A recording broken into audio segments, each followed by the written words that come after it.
A vida íntima de Nosso Senhor Jesus Cristo, revelada à Abadesa Maria Cecília Bage. O capítulo 15, final. Conselho dos fariseus. Continuei a pregação por muito tempo, conforme te declarei, e ajuntava-se cada vez mais gente para me ouvir, e muitos punham em prática o que eu ensinava. Verificando os sacerdotes, os doutores e os ministros do templo o grande fruto que eu obtinha por meio da pregação, os milagres e a doutrina, e muito mais pela santidade da vida que levava, reuniam-se a miúde e confabulavam entre si para encontrar um modo de caluniar-me e expulsar-me da cidade. Mas, por mais que fizessem, não puderam descobrir coisa alguma a repreender-me. Por isso, tinham alguns que observavam todas as minhas ações e nunca conseguiram seu intento, porque sentiam que eu era irrepreensível, tanto nas palavras como nos fatos. Iravam-se e a paixão corroía-lhes o coração já obstinado e endurecido.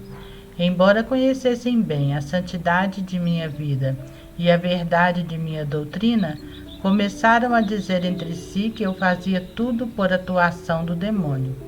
Como o demônio se apossou de seus corações, sugeria-lhes todo o mal possível contra mim, aumentando cada vez mais a aversão e o ódio contra minha pessoa.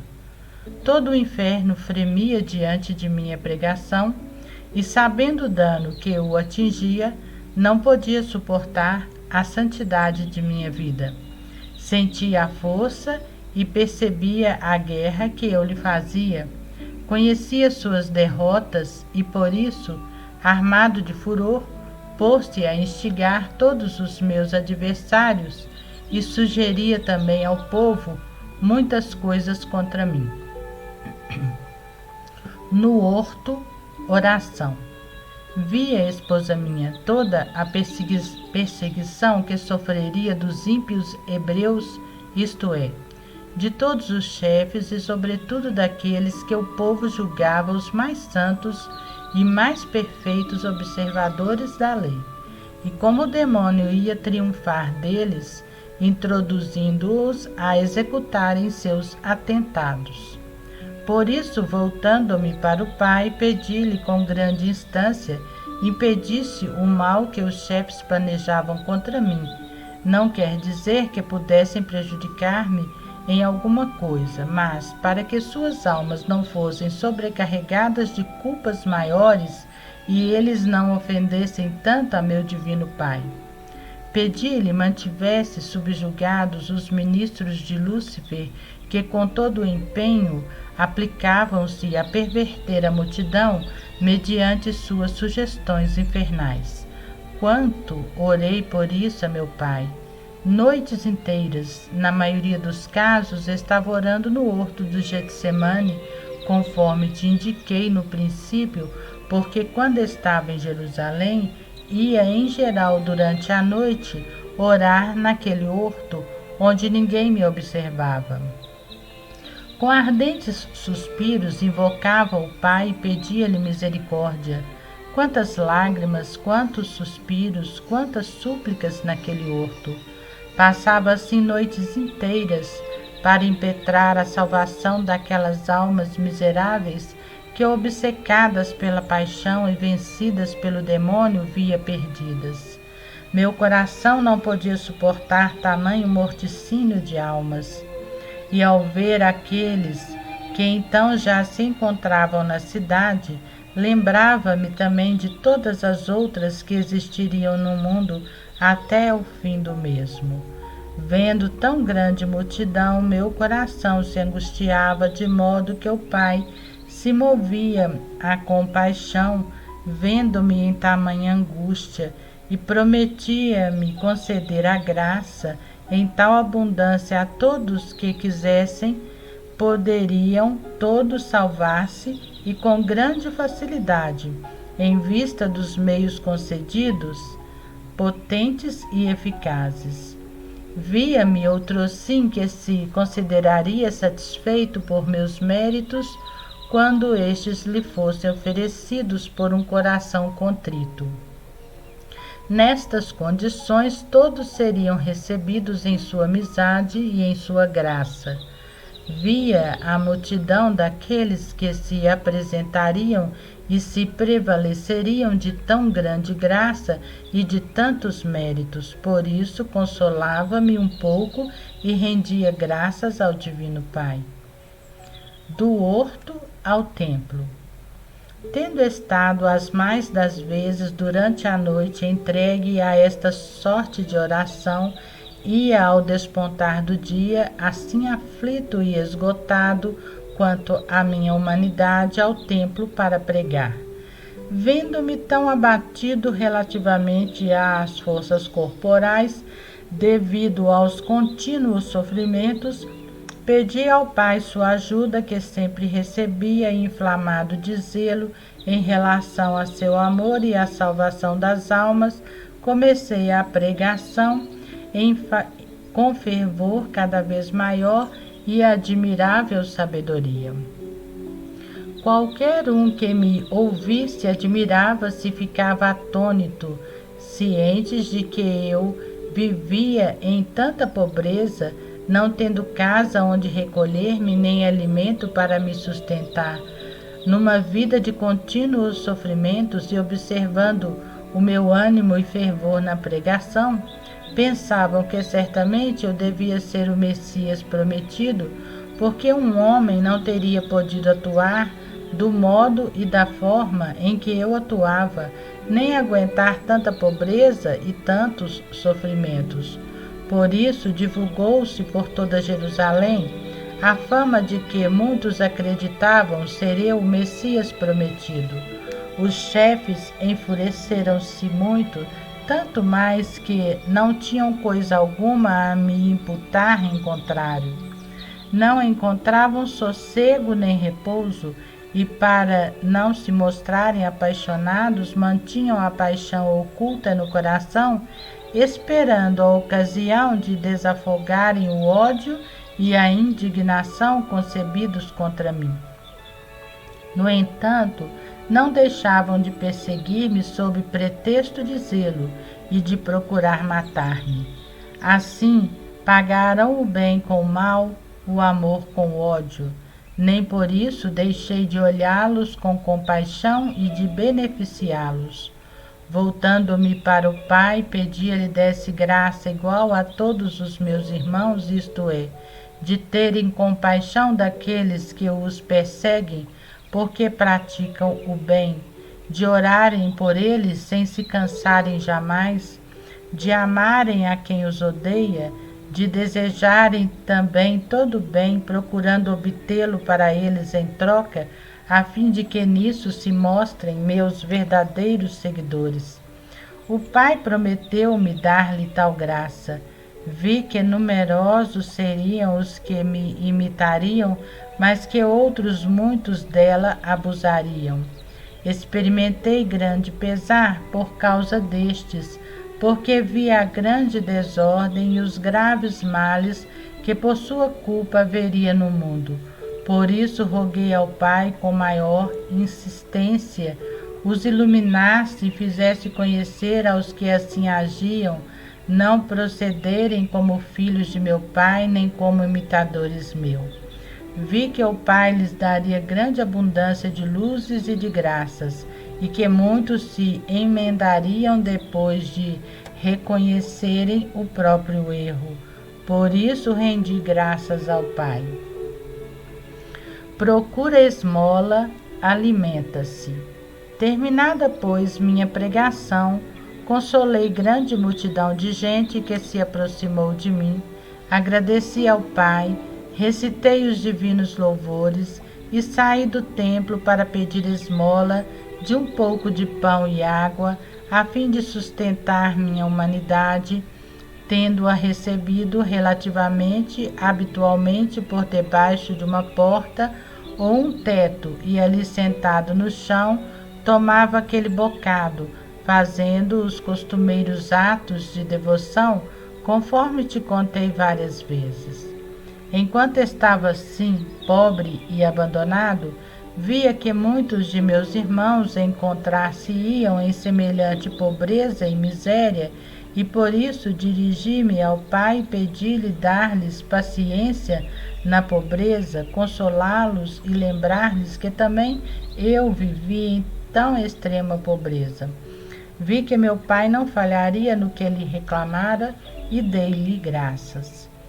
Após ter ingerido o parco alimento, o que fazia raramente e só quando sentia fazer-me falta, por necessidade voltava ao templo, orava ao Pai e depois me punha a ensinar aos que vinham a mim com boa intenção para serem instruídos na lei divina. Assim ia passando os dias e as noites. O dia festivo. Chegou, entretanto, o dia de uma solenidade no templo, e eu, em oração a noite toda, pedi ao Pai permitisse que todos os doutores, os anciãos, os sacerdotes e os ministros do templo lá se encontrassem, a fim de que, na pregação, eu pudesse tornar-lhes evidente o erro em que estavam e, iluminados pelo Pai, pudessem reconhecer a verdade de minha doutrina.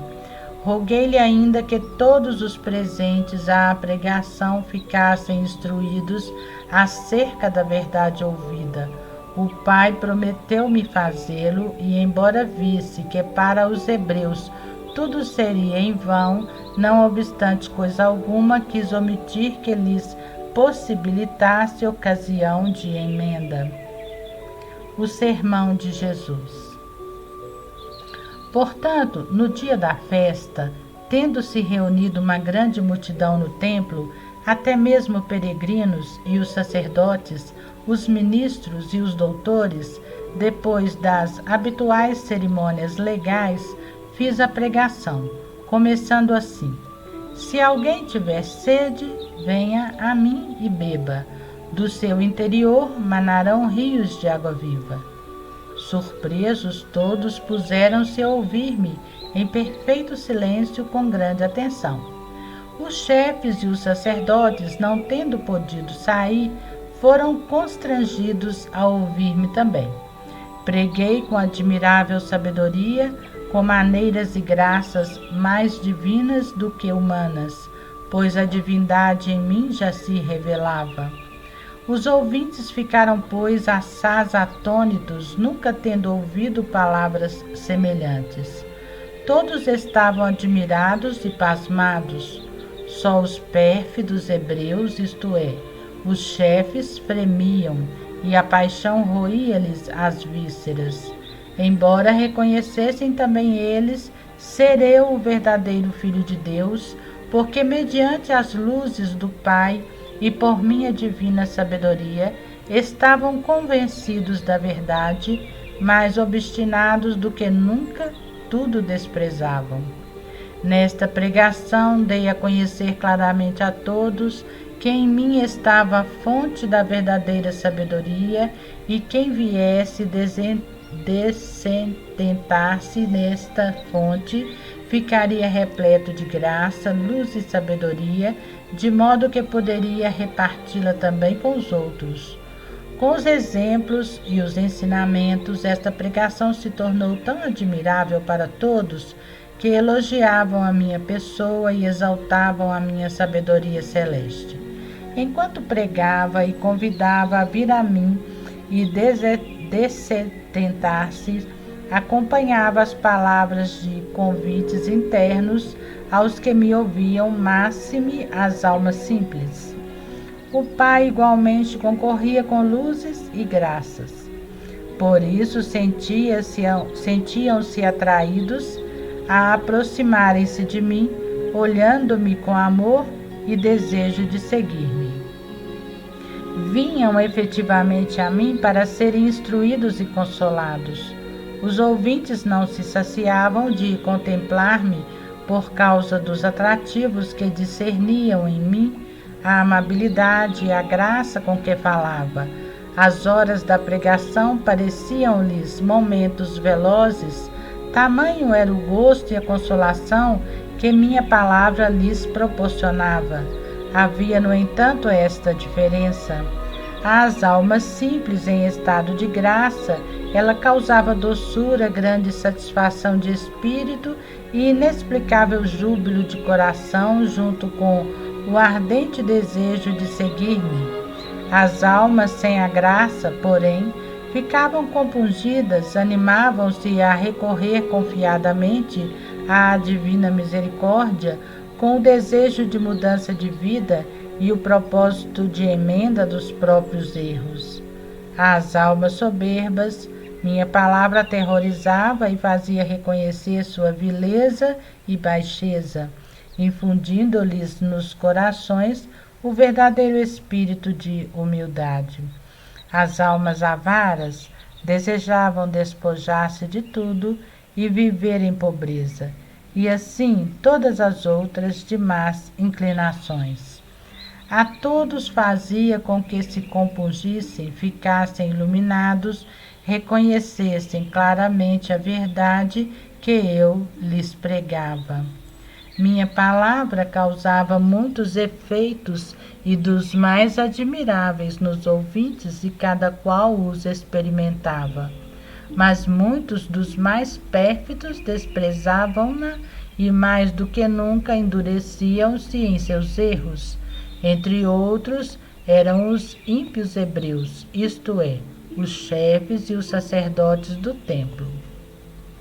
Constituíam outras tantas espadas a traspassarem meu amoroso coração nos seus anseios de que todos se compungissem e arrependessem. Não acredites, esposa minha, que ao pregar com tanto zelo a glória de meu divino Pai, caísse em excessos por ver a perfídia, a dureza e a obstinação destes corações exasperados. Ao invés, fazia-o cada vez com mais graça, afabilidade e amor, convidando-os amorosamente à penitência, mesmo no próprio tempo em que pregava, rogava ao Pai em seu favor.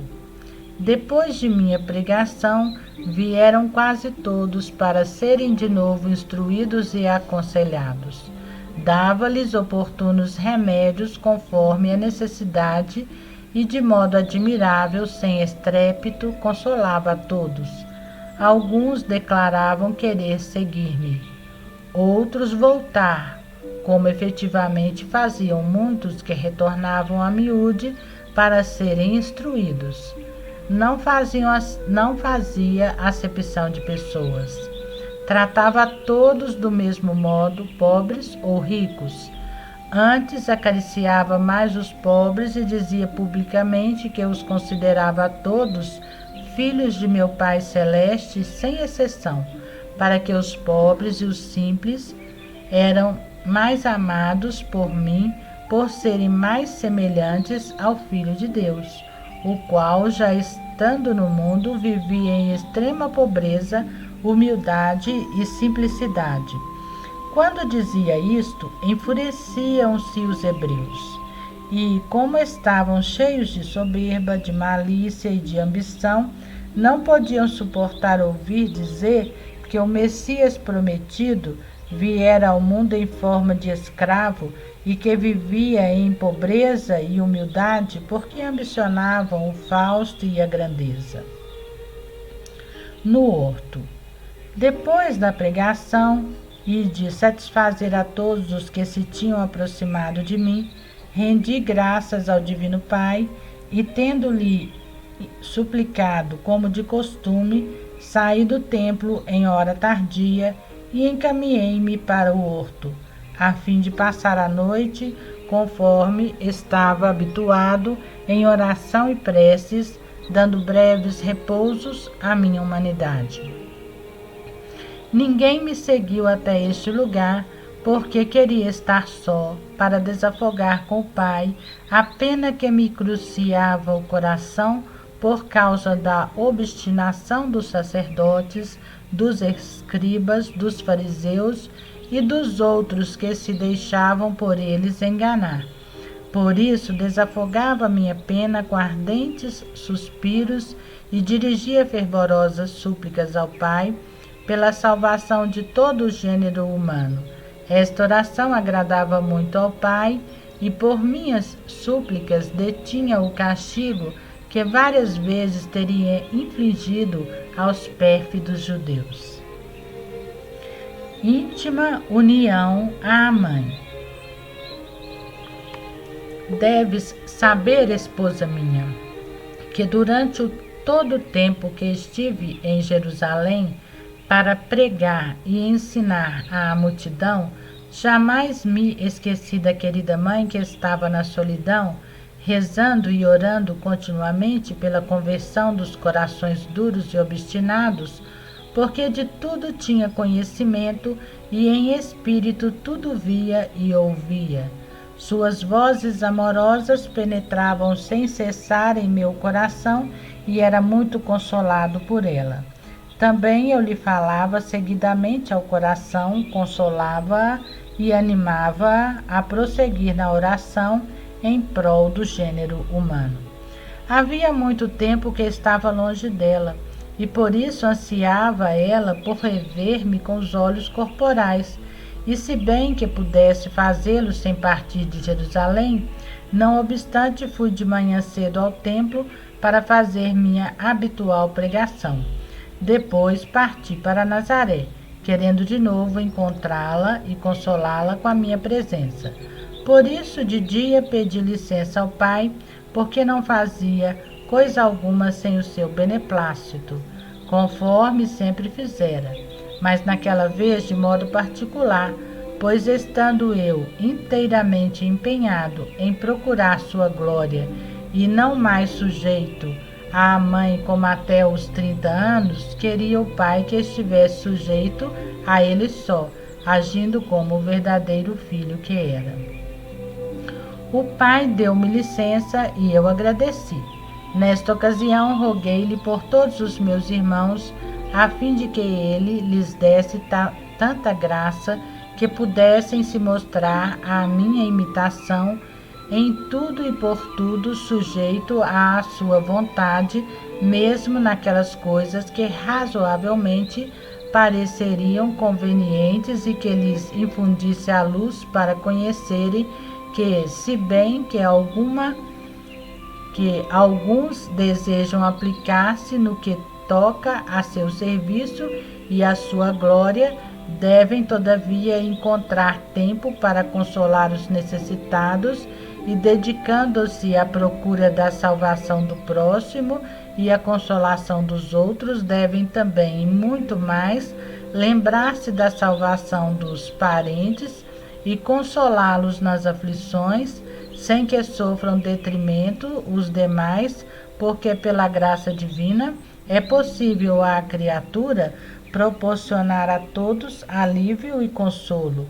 O Pai prometeu-me conceder aos meus irmãos a mencionada graça, especialmente àqueles que, à imitação minha, empreendem tal tarefa. Por isso rendi-lhe aquelas graças. O sermão. Tendo ido ao templo, adorado o Divino Pai e implorado sua ajuda como de costume, e tendo chegado muita gente para me ouvir, preguei, instruindo a multidão e ensinando-lhe verdadeiro caminho da salvação. Todos ficavam cada vez mais admirados e estupefatos diante de minha divina sabedoria. Naquele dia não se apresentaram os escribas e os fariseus, porque ficaram muito confundidos no dia anterior. Por isso reuniram-se em conselho para decidirem como poderiam fazer-me desaparecer do mundo e dar-me a morte. Eu aconselhava-me com o Pai a respeito de novas maneiras de comunicar-lhes a vida da graça. Muitas vezes deliberaram entre si. No devido lugar, dir-te-ei o que decidiram, porque estavam sempre maquinando a minha morte. De volta a Nazaré. Após a minha pregação, tendo satisfeito a todos os que depois me procuraram e havendo pedido a bênção a meu pai, saí do templo sozinho. Encaminhei-me para Nazaré, minha pátria, no intuito de rever minha querida mãe e de começar a ensinar o caminho para o céu também na pátria. Na verdade, recitava os louvores ao Divino Pai e pedia-lhe iluminasse aquela gente para receber a minha pregação. Mas vi que, apesar de tantas luzes que lhes desse o Divino Pai, não fariam conta alguma, somente poucos aproveitá-las iam. A fama de minha pregação, dos prodígios e dos milagres que realizava em Jerusalém, já se divulgara em Nazaré, mas como me tinham por homem simples e ignorante, não deram fé. E o demônio que me perseguia com todo o seu poder, insuflou-lhes à mente muitas coisas contrárias, falsidades e suspeitas acerca de minha doutrina. Tive grande aflição ao verificar que os meus próprios compatriotas haveriam de me caluniar e desprezar. Contudo, concebi o propósito de lhes levar a salvação da alma, pregar e fazer-lhes conhecer a verdade de minha doutrina. Tinha enorme desejo de lhes ser útil. Pedi ao Pai concedesse a meus irmãos o anelo de serem úteis à salvação do próximo e a força de fazerem todo o possível em prol da salvação daqueles que não querem ser iluminados, a fim de jamais se poderem excusar de não haver encontrado quem lhes ensinasse o caminho do céu. Fizessem isto mesmo, sabendo que não seriam bem aceitos nem apreciados.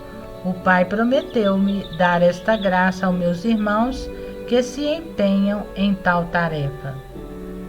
Os verdadeiros e os falsos irmãos. Sabe, esposa minha, que chamava a todos de meus irmãos, mas havia distinção entre os verdadeiros e os falsos, pois aqueles que se desviam de meus ensinamentos e não querem seguir-me e imitar-me, não são verdadeiros irmãos. Não obstante, tendo-me encarnado, revestido dos andrajos mortais e me tornado semelhante a eles, considerava a todos irmãos, pedindo ao Pai as graças em geral, sem excetuar algum. Quando depois pedi as graças particulares, isto é, como ajudar as almas, converter os infiéis, reconduzir os pecadores à penitência, julgava aqueles para os quais invocava as ditas graças como verdadeiros irmãos, porque imitar-me-iam e cumpririam a vontade de meu Pai.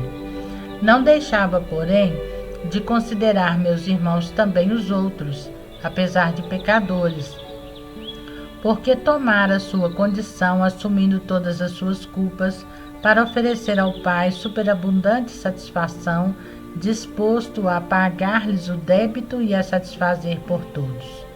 Rogava, portanto, ao Pai, desse aos meus verdadeiros irmãos, isto é, a todos aqueles que me imitam e cumprem em tudo a vontade divina, o anseio de satisfazer a meu Pai pelo próximo, imerso em pecados, e de pagar-lhes o débito, fazendo penitência em lugar dele, unindo sua penitência aos meus méritos, a fim de que adquiram valor.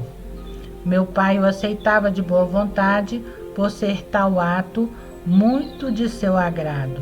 Roguei-lhe com grande instância, tanto mais que alcançava grande mérito quem o faz de boa vontade. Muitas vezes meu Pai nisso tanto se compraz que inclina benignamente a divina misericórdia para o pecador que se arrepende e converte em virtude daquela penitência unida aos meus méritos. O Pai prometeu-me esta graça. Vi que muitos delas se serviriam e adquiririam grande mérito para si próprios e muitas almas converter-se-iam. Com isso muito me alegrei, também em vista do agrado do Divino Pai, ao qual rendi as devidas graças. Exortação à sua esposa. E tu, esposa minha, tenhas vivo desejo de ajudar o próximo. Como o teu estado não te permite fazer o que ambicionarias, oferece ao menos todos os teus sofrimentos ao meu Pai, unidos aos meus méritos, em satisfação pelas ofensas que ele continuamente recebe dos pecadores e reza pela conversão deles. Assim, darás muito gosto a meu Pai e adquirirás grande mérito para a tua alma. Feliz de ti, se por meio da penitência, ofertas, orações, os pecadores voltam à penitência.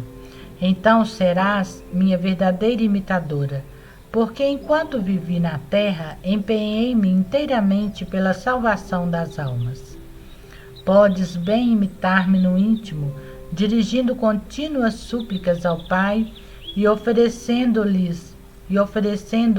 incessantemente as minhas obras, meus méritos, minha paixão, e juntamente a esta, as tuas obras meritórias pelo mesmo fim. Fica ciente de que eu te escolhi por esposa minha. Para este fim, te manifesto o que experimentei no íntimo por querer que me imites perfeitamente. Visto que desejo sejas minha verdadeira e fiel esposa e te assemelhes a mim. Pratica este pouco que te ensino e que realizei por tua salvação e a de todo o gênero humano. Não estejas jamais ociosa, mas trabalha continuamente no teu íntimo, por tua salvação e a de teu próximo. Fiat. Final do capítulo 15.